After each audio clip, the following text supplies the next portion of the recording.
Hi everyone, and welcome to another interview. Today we have the pleasure to be with Professor Poast. He's an associate professor at the University of Chicago. Professor Poast, thank you very much for being here. Thank you so much for having me. So, we would like to start this interview by asking you about the direct consequences of the war in Ukraine in terms of security and defense in the world. What are the main measures that countries around the globe are taking to reinforce its security, and how these measures are going to change the international scenario? So one of the big consequences for this is, number one, the concerns that it would have about the norm regarding territorial integrity, right? That this has been a pillar of the post-World War II order, as many people refer to it, which is the idea that countries do not forcibly take land from other countries. And if Russia were to be successful in this, or if a peace settlement were to somehow allow Russia to keep territory from Ukraine, that could have very profound implications globally. If you look at countries that also have various territorial disputes, such as looking at China and its various territorial disputes, what kind of lessons could be learned regarding the willingness of a country to use force to be able to acquire territory, and whether or not that would be acquiesced to? So that is one implication. A second broad implication is something that we're witnessing in terms of Europe, and Europe possibly becoming a security provider rather than just a security consumer, if you will. And what I mean by this is all the support that we're seeing by the NATO countries providing to Ukraine, and the fact that the European Union itself is now providing a host of support to Ukraine. And this has implications because for a long time, the United States has complained about the, quote, free-riding European allies and about how they are not security providers. But now, during this war, it seems like countries are starting to take steps to provide security, provide weapons, increase their defense spending. And that could have significant long-term implications. So that's a second factor. The third one is the role of the global economy in warfare. And this is known as an idea of weaponized interdependence. You know, there's been much discussion since the end of the Cold War of economic globalization, about how the world is becoming more and more connected and interconnected economically. But those interconnections, they not only provide opportunity, but they also create vulnerability. And this is something that we're witnessing with the unprecedented scale of economic sanctions that are being placed on Russia. And the fact that by Russia becoming more integrated into the global economy, it creates avenues by which countries can then put economic pressure on Russia. And will other countries take lessons from that?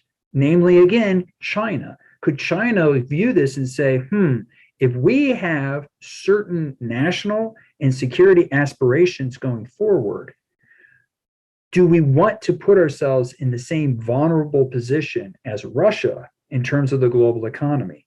And of course, China has been a big driver of the growth of the global economy and its integration into the global economy. But one implication of this war could be that China might seek ways of trying to, as they say, decouple itself from certain aspects of the global economy. And so these norms, this idea of, or I should say, these three aspects, the implications for the norms of territorial integrity, for the changing role of Europe in providing security, and then also in the weaponization of the global economy and the implications of that. Those are three of the big lessons that I'm seeing, or big implications coming from this conflict. Hi, Professor Poast. Do you think that NATO has benefited from Ukraine's war? So NATO, this is something where you could say, in terms of talking about NATO, you could say that this war is the ultimate own goal, right? From the standpoint of Putin. That if Putin's goal for trying to, or if one of his objectives of this war was to weaken NATO, he has done the exact opposite.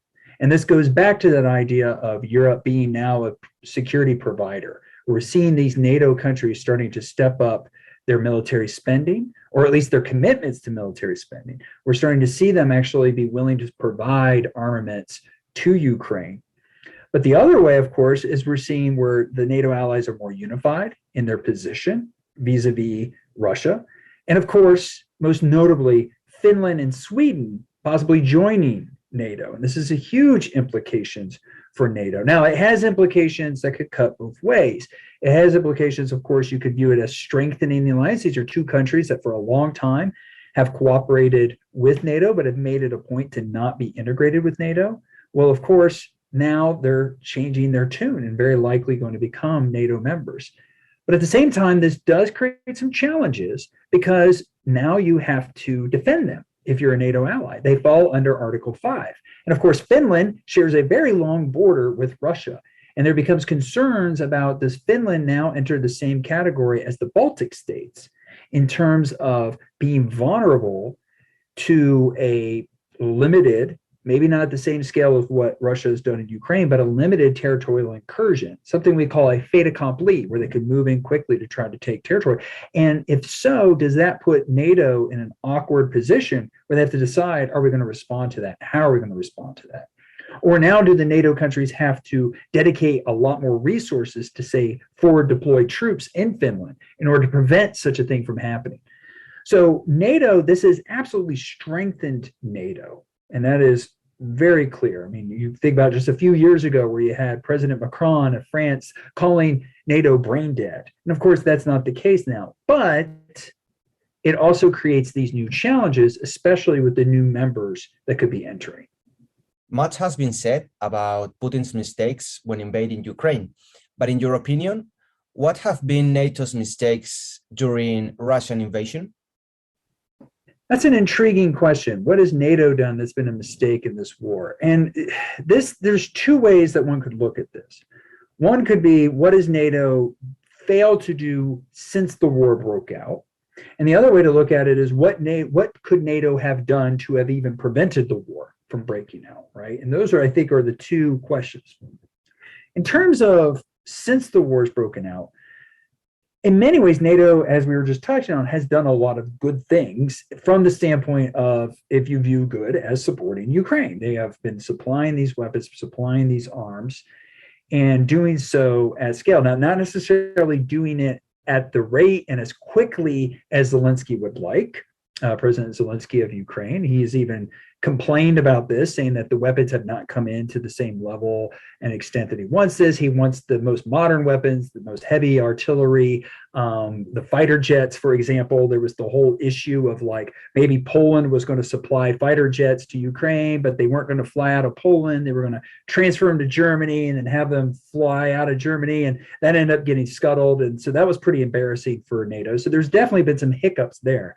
But by and large, it seems like NATO has done a lot to try to support Ukraine. Now, the big question marks is, should they do more? And could that doing more result in escalation? And that's been the big concern, is that one thing that people have pointed to say as a criticism of NATO is, for example, they're not implementing what's called a no-fly zone, right? Which is using aircraft from NATO allies in order to prevent Russian aircraft from, say, patrolling, flying over, or carrying out attacks over certain portions of Ukraine's territory. But the concern is that a no-fly zone is not just something that you stand up and declare and say, oh, this area is a no-fly zone, you can't fly here. You have to enforce it. And the concern becomes that if NATO has to enforce that no-fly zone, that could lead to direct confrontation between Russian forces and NATO forces. And as a result, that could escalate then into a direct war between NATO and Russia. So though that is a criticism, and I understand where that criticism is coming from, there's a reason why NATO has been very careful about not going too far in terms of providing that kind of support.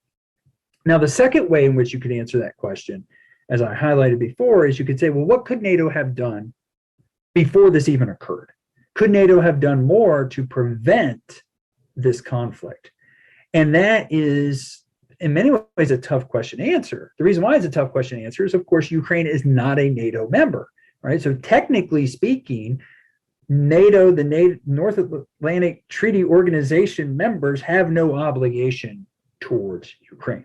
On the other hand, you could view that the key idea behind NATO is stability, international security stability in Europe.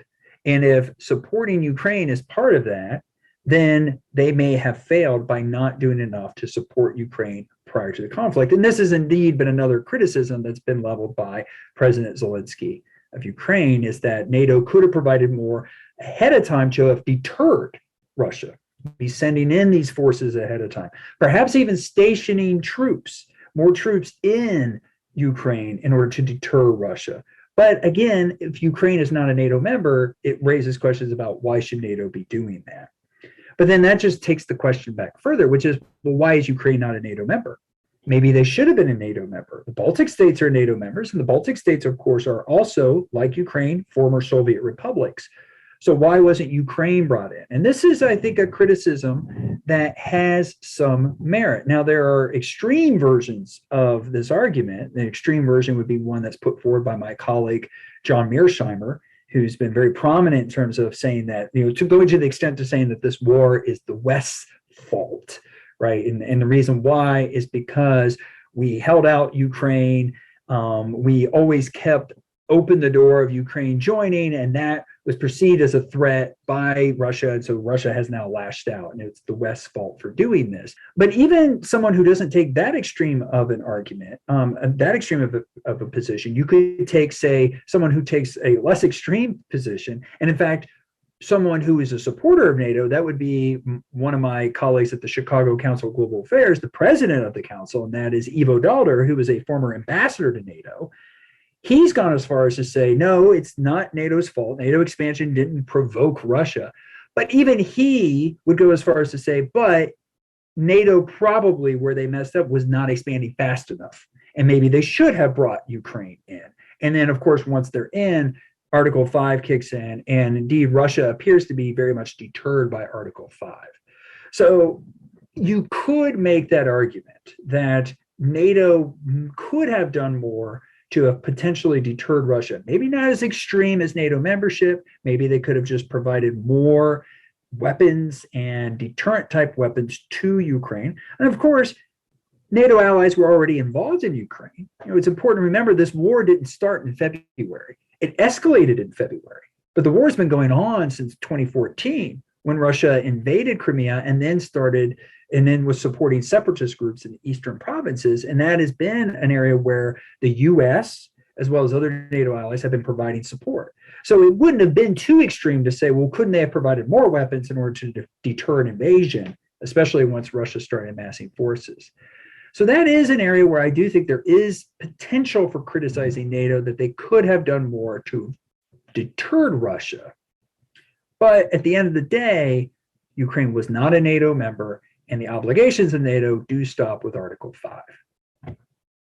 Now, let's talk about the role of USA in the war. Why does Washington continue to support Ukraine military and not establish diplomatic relations with Russia to end this war? So this is a complication. And what I mean by complication is it's hard to have a negotiation if you're not talking with each other, right? And indeed, not that long ago, the question was posed to Secretary of State Blinken about talking to his counterpart in Russia. And he said, I have not done so since the invasion started in February. And of course, this is understandable that they would not do so because of the aggression that was used by Russia against Ukraine and the fact the U.S. is supporting Ukraine.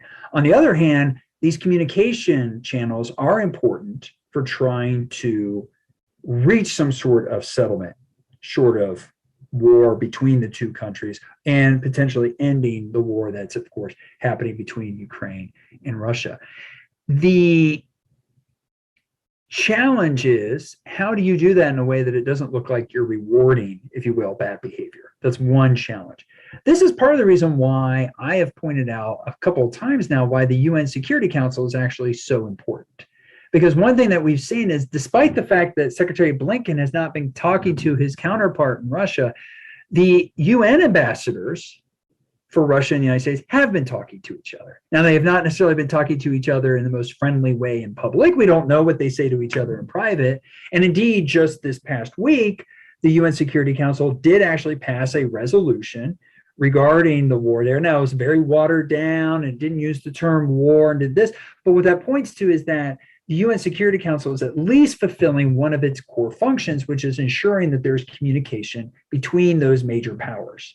And so even if the foreign minister and the secretary of state don't want to talk to each other directly, there's at least communication still happening through the UN Security Council. And so I think in that sense, you're seeing where the Security Council is playing a valuable role of keeping those diplomatic channels open.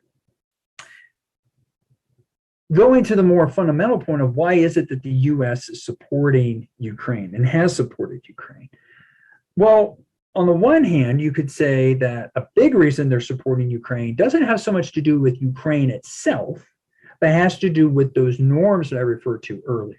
That if the US considers itself to be the main power that leads the international order, and that the international order, the post-World War II international order, the liberal international order, as people like to refer to it, if that is American-led, then that means it becomes America's responsibility to ensure that that order is maintained.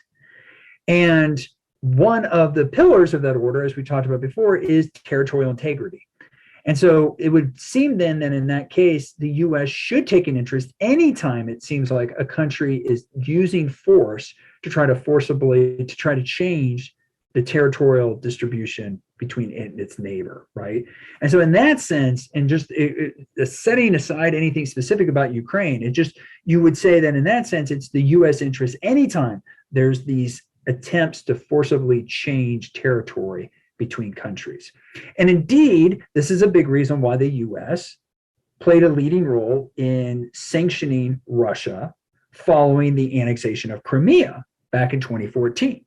That's why Russia was kicked out of the G8. The G8 then became the G7 again, right? This is when sanctions started to be imposed. This is when the US started to support Ukrainian forces fighting separatists in eastern Ukraine. It was because this is about, we think that it's important that there's territorial integrity. We, being the United States, think it's important that there's territorial integrity, that countries do not feel free to use force to change territory. And as a result, we need to take steps to support countries that are being threatened in this way. Now, does the US do this everywhere all the time? No, it doesn't. It is selective in when it chooses to do this and how it chooses to do this. And so this then goes into the specifics of Ukraine itself. One of those specifics being that Ukraine is in the same neighborhood as NATO, and the US, of course, being the lead country in NATO. And this is a concern to the other European countries. It's a big reason why the European countries are themselves taking steps to try to solve and address this issue. And indeed, this is why, though the US has been helping, one thing that's been notable from my standpoint is watching the Biden administration and how they've managed the allies. That the Biden administration hasn't necessarily been in the lead in terms of taking these measures. It's been more about trying to put the Europeans in the lead and trying to say that they're the ones who really need to be taking the action here. We will support them. Now, the reality could be that the US is indeed playing the primary role of support, and you can even see this in like the amount of weapons that Ukraine is receiving. If you look at like the weapons shipments and the dollar, if you look at the monetary value of the weapons shipments that are going to Ukraine, US is by far providing the most. But there's a reason that the Biden administration has been trying to convey it as, no, this is really, we're about supporting our NATO allies in their efforts to support Ukraine, right? Because this is important to NATO and to the European allies. So I think that that's another key reason. A third key reason, and this one is, there's some questioning about this, but the third key reason could be that this war could be couched as democracy against autocracy, right? That it's about a fledgling democracy in Ukraine being overrun and attacked by an autocratic dictatorial regime, if you will, of Russia, and namely Putin.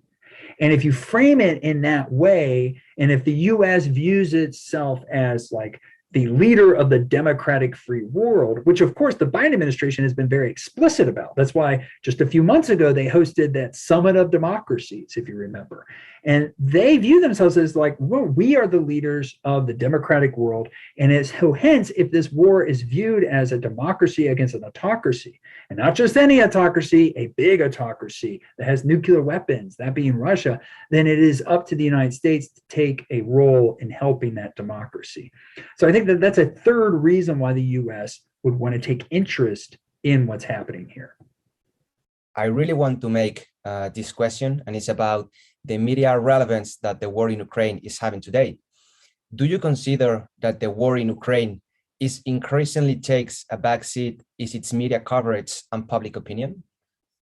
This is a big concern about really any conflict that there's, or really any crisis that happens, is that obviously as long as the media is covering it, then there is public support, and then that means there's public pressure for governments to take action against this. But once the media attention starts to wane, then there can be public support that starts to wane, and hence then government's actions can start to wane.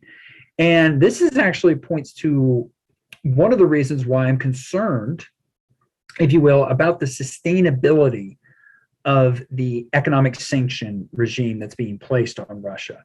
Because economic sanctions are based on self-harm. They're based on the idea that we think something is important enough politically that we are willing to hurt ourselves by, say, cutting off trade, cutting off gas and oil. We're willing to cut ourselves off from that in order to punish you or make you change your behavior or even deter.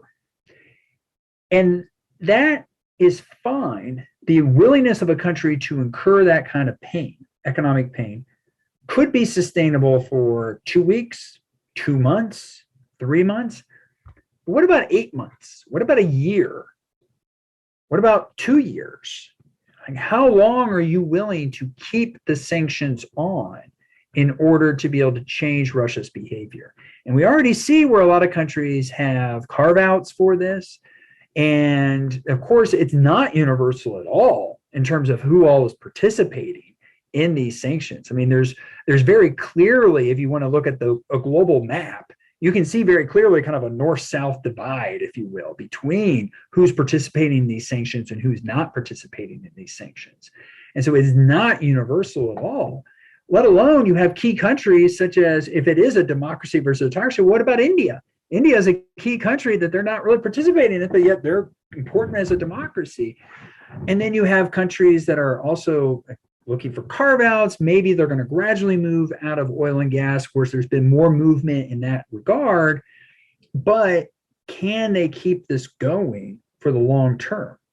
And moreover, would it lead to potential shifts in the nature of the global economy to where there's pain for Russia in the short term, but maybe in the long term, some of these countries that aren't participating in it start to shift over to Russian consumption. And Russia, maybe, yes, they lose being able to provide more oil to Europe, but they're able to provide even more oil now to China or provide more oil to India, for example. And so does that suddenly now kind of mitigate the harm done? So that's one of the concerns about the long term, is that sanctions take a long time to work. But the concern is that, number one, will the countries that are putting on that pain be willing to sustain that long term? And number two, in the long term, could the country that's being sanctioned actually be able to adjust? And if they're able to adjust, then it further undermines the ability of these sanctions to work. Changing the geographical axis, we would like to ask you, what is the USA interest in the Asia-Pacific region? I'm glad you asked about this, because this is another thing. It dovetails nicely on the previous question about media attention, right? So because that's one way you could think about where this war leads to, if you will, a distraction, right? Because that is one implication, is that as there's more attention dedicated to Ukraine, other issues do not receive the same attention. And it's one thing for the media to do that, but what about policymakers? And this is something that I've seen several analysts have concerns about, is that the focus on Ukraine and the focus on NATO, as much as that is important, has distracted from what could be the more important issue, which is China, which is the Indo-Pacific region, and of course, we've already mentioned India a few times here, right? And if India is like, we don't really have an interest in this conflict. And if the US is not focused on trying to rectify that, that could have longer term implications for what many consider to be the key region going forward, which is East Asia, the Indo-Pacific region, right? And so that's a big concern, is that the US, this war can distract from the kind of policies that are needed there. Moreover, it could lead to a situation that actually might enable China to be in a better position to pursue its interest in that region, right? Given that, what if China, going back to something we were talking about earlier, what if China were to decide to reduce some of its dependency? What if it were to decide to decouple a bit from the Western portion of the global economy? They would do that, would that better position them to then seek territorial gains vis-a-vis Japan in the South China Sea? Would that better position them to possibly take action against Taiwan? Would that position them to actually take further action against India? Because that's something important to remember. They have had a territorial dispute as well. And so could China actually be in a better position to take these actions? And indeed, this was something even prior to the war in Ukraine was already a key concern to countries in the region. Case in point, go back to the fall when people were talking about AUKUS.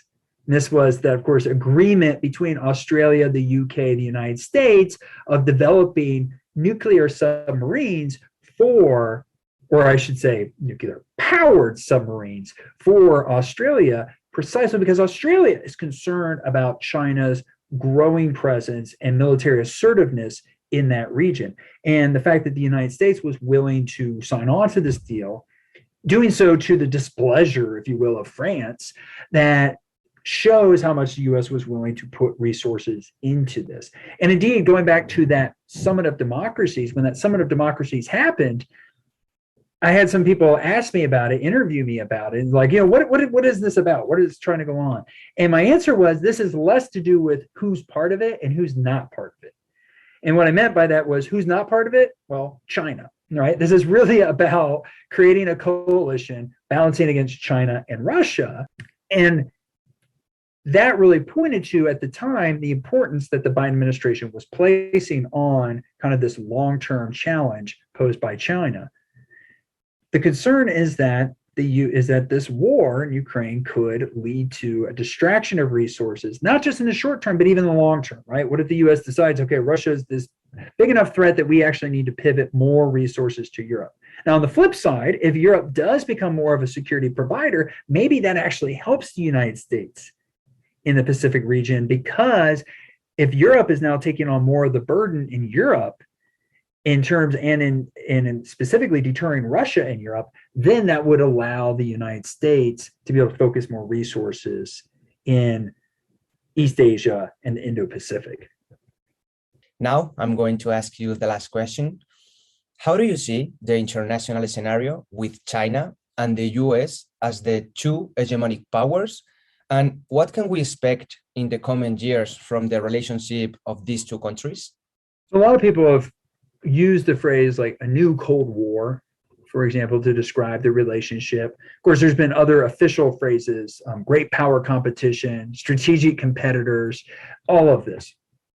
And the reality is that, yes, this is going to be a key part of the global economy going into the future, but it's not the only part. I think that not just the global economy, I should say, but the international system is not just going into a new, if you will, bipolar system of the US and China. But I really think that we are entering, if not already entered, an era that looks much more like the 19th century. And that is a multipolar system, a system where you have the United States, you have China, you have Russia, you have potentially the EU taking on more of a security provider role. Of course, it already has great economic influence. You could also have India taking on a greater role. And then where would that create avenues for other countries, such as, say, like a Brazil, who have, of course, been part of the BRICS, and could they take on more of a role? But you would definitely see these countries, you're going to see more of a multipolar system, meaning many major powers, many great powers. Now, some of them will be bigger than others, and that was the case with any major power system, right? That you would have, yes, we have a lot of major powers, but, you know, the British were bigger than everybody else. And, you know, Germany was bigger than everybody else, or something of that nature. And that's what you're going to see here, is you're going to have a system where the U.S. is still going to have a lot of military dominance, but their economic dominance will start to wane. However, how much will it wane will vary. With certain countries, and I think that's one consequence of this war, with certain countries in the West, the U.S. will actually, I think, gain more economic influence, because those countries will be worried about interconnectedness with China. And at the same time, you're going to have China maybe gaining more influence with certain other countries as well. So you could start to see a bifurcation of the global economy. But at the same time, from the security standpoint, you're still going to have Russia there. And Russia is going to have proven itself to be aggressive, and Russia still has these nuclear weapons. You're going to have an EU that's going to be much more focused and as a security provider. And so does that create a system that could be even less predictable and less stable going forward than it has been in the past? And that's always one concern about a multipolar system, is it becomes even less predictable and less stable. And for me, that's the context in which one has to view the future and view U.S.-China relations, is that it's not just going to be about the U.S. and China. It's going to be about the interactions of the U.S. and China with these other major powers, and how that shapes the international system going forward. So this is it for today. Professor Poast, thank you very much for your time and your answers. It was a real pleasure. Thank you both. It was absolutely my pleasure.